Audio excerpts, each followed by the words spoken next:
The think tank IPPR North has claimed that investing in projects that enhance nature would lead to a boost in future prosperity.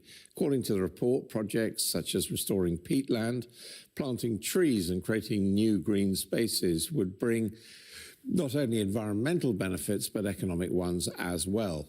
Well, joining us now is the Director of the Institute for Public Policy Research North, Sarah Longlands. Thank you very much indeed for being with us, Sarah. We heard a lot about the Northern Powerhouse, which tends to be about industry and transport, but you believe nature's being overlooked.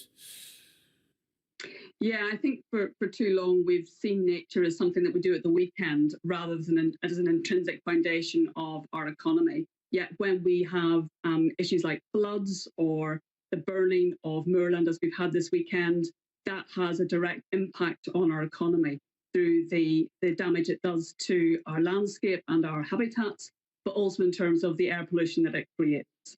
So what are you proposing in your report for investment, and do you have a price tag? Yeah, so we're calling for nature to be at the heart of the recovery following the COVID-19 pandemic. And we argue that there are not only health and well-being benefits from investing in nature, but there are also economic benefits in terms of new jobs and new businesses. And we're calling for government to invest around 50 billion in the next 25 years to really restore habitats, to create new economic opportunities, and to actually reap the benefits that the North has in terms of our rich treasures of nature. So we have 88% of all of England's peatland, we have 31% of all England's water bodies, and we have around 71% of all moorland and upland habitats in England as well. And we've also got a significant portion of woodland. And all of this is really important in terms of habitats for nature, but it is also really important in terms of reducing and managing carbon emissions into the future. And some estimates put the economic benefit of investing in things like peatland habitats at around 45 to 51 billion over the next 100 years. Obviously, there's a lot of talk about nature and the environment, but do you feel that actually we're going in the wrong direction in some areas, that areas are in danger, or overall is the picture improving? I think in terms of our appreciation of nature, one of the real interesting aspects of the lockdown has been that we've all suddenly become much more aware and much more appreciative of nature on our doorstep.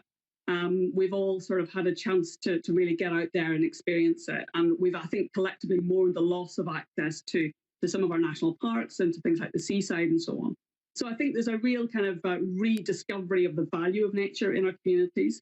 And I think this is a chance for Northern leaders to come together to say, let's learn from that experience. Let's try and put nature at the heart, because nature isn't simply the backdrop to our economy.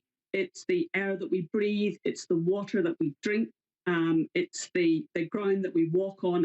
And when the foundations of our economy and nature go wrong, then we see really difficult things happen, like the flooding we saw last year in the north, like the moorlands that are currently on fire in the north as I speak. So I think we can't really afford not to do this. If we choose not to invest for the future, then we're not only putting our own future at risk, but that of our children's.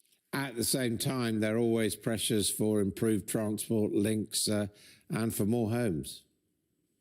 Absolutely. And I think these two aren't incompatible. There are many ways in which investment in new housing, in new transport can also help to manage some of the environmental impacts. And we know, for example, that there are many homes across the north that score very poorly in terms of energy efficiency. So imagine what we could do if we had a programme which actually retrofitted those homes in terms of improving their energy efficiency and improving their ability to generate electricity. That in itself is a major economic programme providing jobs and new investment and new businesses for places right across the north of England. Looking more broadly, of course, we know that the pandemic has done very, very severe economic damage, that there's going to be a recession. Yeah.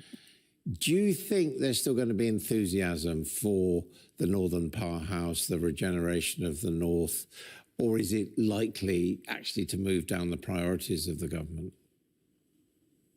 Well, I think we would argue that the UK is one of the most regionally unbalanced in the developed world. We have much greater instances of health inequalities and lower income overall.